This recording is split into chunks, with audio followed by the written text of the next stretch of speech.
3 days before the sheriff hauled a black Mercedes out of the richest driveway in Cedar Ridge, the president of our neighborhood association stood outside my gate and told me, with a smile that never reached his eyes, "You're gonna regret making enemies out here."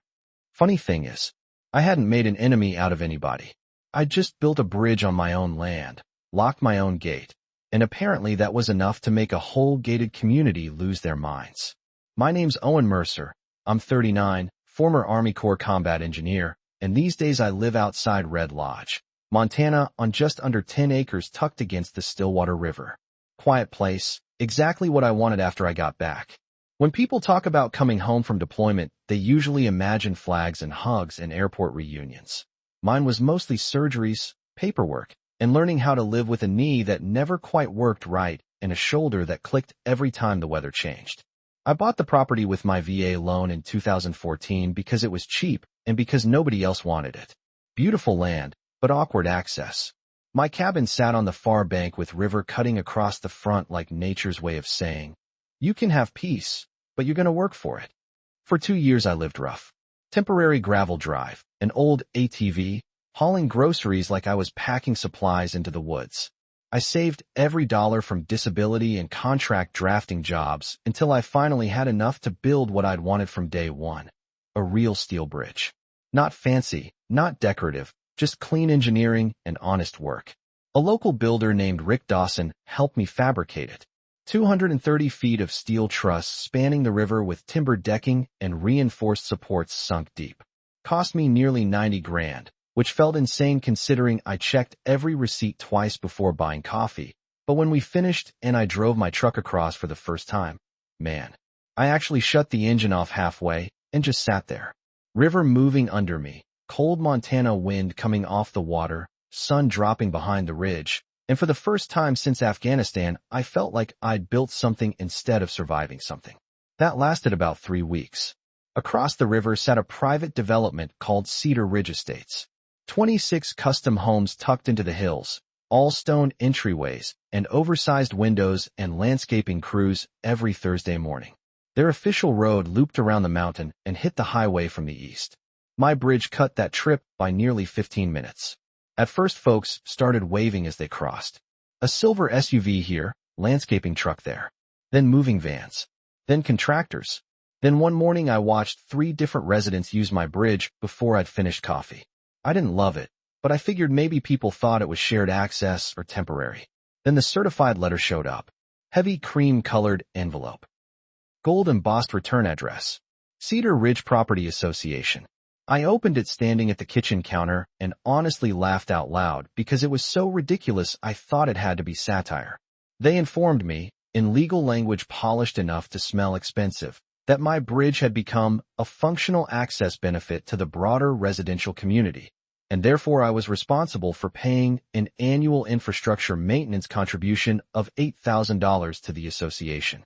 $8,000 for a bridge they didn't build, didn't maintain, and had no ownership over. Then came the line that changed everything. Failure to remit payment within 30 days may result in legal action and filing against adjacent property interests. I read that sentence maybe 6 times. Then I leaned back against the counter and said to nobody, "Well, that was a dumb move." I called the Veterans Legal Support Office in Billings. Attorney there was a woman named Dana Bishop, former Air Force JAG, sharp enough to cut steel. She reviewed county records and called me back 2 hours later. First thing she said was, "Owen, they picked the wrong veteran on the wrong piece of land." Turns out the bridge sat entirely on my parcel. No easement, no county utility overlap, no access covenant, nothing. Cedar Ridge had 0 legal standing. Dana told me I could ignore the letter, but I'd already had enough of rich strangers acting entitled to something I spent years building. So I drove into town, bought a commercial-grade locking barrier used on utility roads, had Rick weld reinforced posts at the entrance, and mounted a weatherproof keypad box and steel crossbar. Then because I was feeling just petty enough, I bolted a flagpole onto the side rail and raised an American flag over the entrance where everyone in Cedar Ridge could see it from across the water. By sunset the gate was locked. At 8:15 the next morning my phone rang. "This is Grant Holloway with Cedar Ridge." The voice snapped before I even said hello. "You need to open that gate immediately." I looked out my window at the bridge. Calm river. Flag moving in the breeze. Morning to you too, I said. You are obstructing access for our residents. To my property? Silence. Then sharper. We've used that crossing for months. And I've watched you do it for free. That bridge benefits the community. Then the community can use the public road. His voice dropped low. You don't want this turning ugly. I remember smiling because after everything life had already thrown at me, a man in a cashmere quarter zip threatening me over a bridge was almost funny. Grant, I said, drop the invoice and stop sending letters. You've got 24 hours. He hung up hard enough I heard it click. And right there, standing in my kitchen with cold coffee in one hand and mountains outside the window, I had a weird feeling that Cedar Ridge wasn't done. They weren't used to hearing no. They definitely weren't used to someone locking a gate they thought they owned. And I had no idea yet that before the week was over, somebody from that HOA was going to show up in the dark with cutting torches and turn a ridiculous property dispute into something none of them were prepared for. At 3:07 Thursday morning, my security lights exploded across the riverbank and dragged me out of sleep so fast I knocked a lamp off the nightstand reaching for my phone. For half a second, I thought maybe deer or wind, but then I heard metal ringing sharp against steel and saw sparks cutting bright through the dark from the bridge entrance. My stomach dropped. I grabbed the pistol safe key out of habit, slipped on boots, and checked the outdoor cameras before stepping outside. For men, hoodies, work gloves, portable cutting torches, and one black pickup back toward the gate with headlights off. They were slicing straight through the locking arm like they'd done it before. My pulse kicked hard enough I could feel it in my neck. I hit record on my phone, called County Dispatch, and stayed under the porch beam while the operator answered. There are men on my property cutting through a secured gate, I said. Bridge entrance, west bank of Stillwater, they're damaging structural steel. One guy got through the lock arm, and another shoved against the barrier. The hinge snapped and slammed sideways. Then somebody started torching one of Rick's support braces where we'd reinforced the gate post. Bright orange sparks dropping onto the timber deck. I remember thinking not even angry, just stunned. These people really believed they had the right. Sheriff deputies arrived in under 9 minutes. Lights off until they hit the driveway. Then everything turned red and blue. 2 workers ran. One slipped on gravel. Deputies got all 4. And standing 10 yards behind them in a clean wool coat and loafers like he was supervising landscaping at noon instead of trespassing before sunrise, was Grant Holloway. Calm as could be. Hands in pockets. He looked straight at me and said, "This didn't need to happen." I actually laughed. "You brought a torch crew to my gate. Residents needed access. Then use the road your HOA paid for." One deputy asked if he authorized the entry.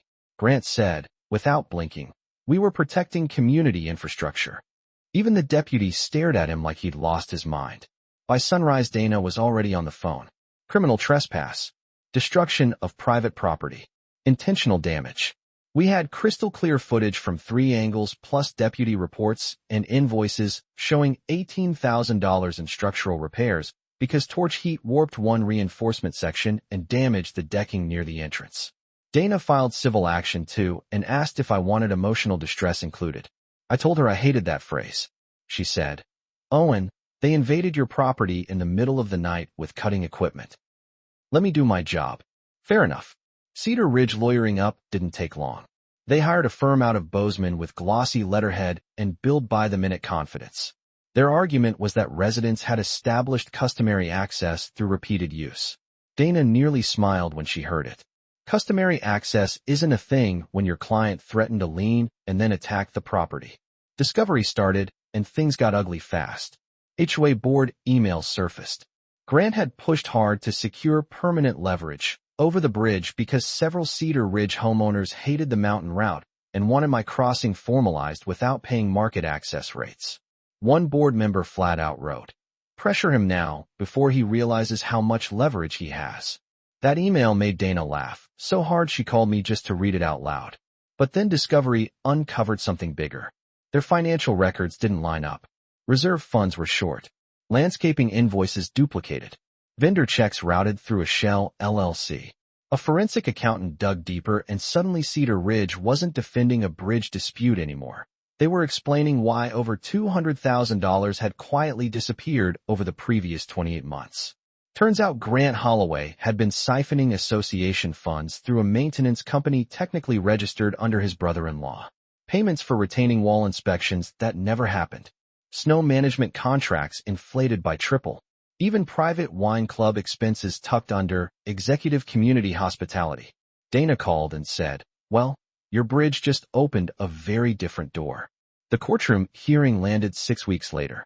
County courthouse, old wood benches, packed gallery because apparently rich neighborhoods unraveling in public attracts attention in Montana. Grant sat in a charcoal suit looking irritated more than nervous. Like this whole thing was beneath him. Dana stood up and walked the judge through the bridge permits, land surveys, gate damage, footage, invoices, and the original threatening lien notice. Then she played the security video. Silence in the room except torch hiss and steel cracking through the speakers. You could feel the temperature shift. Judge Keller watched the whole thing twice. Then Dana brought up the financial records. Grant's attorney objected so fast his chair nearly tipped. Judge allowed enough in to establish motive and management credibility. Bad move for Cedar Ridge. By the time testimony wrapped, Grant looked pale around the mouth. The judge issued ruling from the bench. Full reimbursement for bridge construction contribution claim dismissed with prejudice. $18,000 in direct damages. $89,000 tied to unlawful interference and access disruption. $45,000 punitive. Legal fees. Total judgment, just over $170,000 due in 90 days. Then Judge Keller looked directly at Grant and said, "Private ownership is not an invitation for organized intimidation, Mr. Holloway." Nobody breathed. Outside courthouse reporters caught him walking to his Mercedes refusing comment. I drove home with Dana and stopped halfway across my bridge. Wind moving over the river. Sun low. She leaned against the rail and said, "You know they probably can't pay this." I shrugged. "That sounds like a Cedar Ridge problem." She laughed. For about 3 weeks things went quiet. A little too quiet. Residents started calling individually. Some apologizing. Some pretending they'd never agreed with Grant. One older woman named Marlene brought over blueberry muffins and said, "For what it's worth, half of us told him this was arrogant nonsense." Nice gesture. Didn't change much. Day 87 Dana called. Board tried a special assessment. Huge fight. Most homeowners refused. 19 out of 26 voted no. Nobody wanted to cover Grant's mess. Day 90 came and went. No payment. Day 91 Dana filed collections. And that afternoon I got a text from Rick. "You might want to come into town." Sheriff's department was parked outside Grant Holloway's house in Cedar Ridge. Tow truck idling in the circular driveway. Deputies inventorying assets. Grant stood by the garage looking furious enough to combust. His wife was yelling at everyone. And right there getting winched onto the flatbed. Black Mercedes S-Class, spotless, custom wheels, dealership shine under mountain sunlight. Grant saw me standing by Rick's truck across the road. For a second, we just looked at each other. Then he walked toward me fast. Deputy stepped between us. Grant pointed at my chest and hissed, "You ruined this community." I said, "No. You sent men with torches to the wrong bridge." He stared like he wanted to swing, and maybe remembered deputies were 10 feet away. The Mercedes rolled up onto the truck and chains tightened with a loud metallic snap that echoed through the neighborhood. His wife burst into tears. A few residents watched from porches pretending not to stare. And in that exact moment, I could feel something bigger than a court win. Cedar Ridge had finally realized power doesn't always belong to whoever has the biggest house or loudest attorney. Sometimes it belongs to the quiet guy they underestimated because he kept to himself and built things with his hands. But what none of them understood yet was that the HOA wasn't just wounded. It was already falling apart, and once it tipped, every single homeowner on that ridge was about to come knocking on my door. Cedar Ridge officially dissolved 13 days after Grant's Mercedes got hauled out of that driveway. No dramatic meeting, no big speech, no final vote with gavels and paperwork, just one resignation email after another until there wasn't enough board left to legally function. Treasurer quit first, then secretary, then 2 committee chairs. By the end of the week, the neighborhood website was offline and the stone monument at the entrance still said Cedar Ridge Estates. But everybody knew the thing holding that place together was gone. Funny enough, that's when my phone started ringing for real. Not angry calls this time. Not threats. People calling polite, cautious, some embarrassed. "Hey Owen, I know this is awkward. Or listen, we probably got off on the wrong foot. And my personal favorite, I was never really involved with any of that board stuff. Sure, of course. A couple of them drove out to talk face to face. One brought bourbon. One brought pie. One guy in a Patagonia vest actually opened with, I think there may have been some misunderstandings on both sides, and I almost laughed him off the property. But I kept it simple. If they wanted bridge access, there was a contract. $1,200 a month. 3-year minimum. Liability waiver. Maintenance clause. Automatic termination if anybody crossed boundaries again. No negotiation. No group rates. No HOA. Individual agreements only. First person signed that same afternoon. Then another. By the end of the month 17 households had signed, and suddenly the bridge Cedar Ridge tried to claim had become the one thing they couldn't live without and the one thing they had to respectfully ask permission to use. The irony wasn't lost on anybody. The Mercedes sold at auction for $68,000. Dana mailed me the collection's notice and a copy of the transfer paperwork. I remember sitting at my kitchen table with coffee and looking at that envelope while snow drifted along the riverbank outside. Felt weird. Not triumphant exactly. More like quiet. Like a chapter finally closing. I thought about Grant a couple times after. Heard he moved out of state. Heard his marriage didn't survive the fallout. Heard plenty of things, honestly. Small towns carry stories farther than rivers do. And if I'm being fair, I don't think Grant started out trying to destroy his neighborhood. I think he got used to being the guy nobody challenged. Got comfortable telling people where lines were and assuming they'd stay there. Then he ran into one person who already spent years rebuilding himself from scratch and didn't scare easy. That changes the math fast. These days mornings are pretty simple. I walk out with a mug, unlock the bridge when contracted traffic starts, and watch sunlight hit steel beams while the river runs under it, same as always. Some residents wave when they cross now. Most do. A few even stop to chat. Marlene still drops off muffins once in a while and insists hers are better than town bakery. And honestly, she might be right. Life got peaceful again. Better than peaceful, really. Steady. Grounded. The kind of calm you appreciate more after somebody tried hard to take it from you. But every now and then I'll catch somebody new slowing their SUV at the entrance and staring at the gate and the flag over the rail. Probably hearing the old Cedar Ridge story for the first time, and I can practically see the question in their face. Was it worth it? Was all of it worth pushing back that hard? Truth is, I still think about that. Because on one hand, nobody should get bullied off their own land, especially by people trying to weaponize money and status and legal threats they never earned.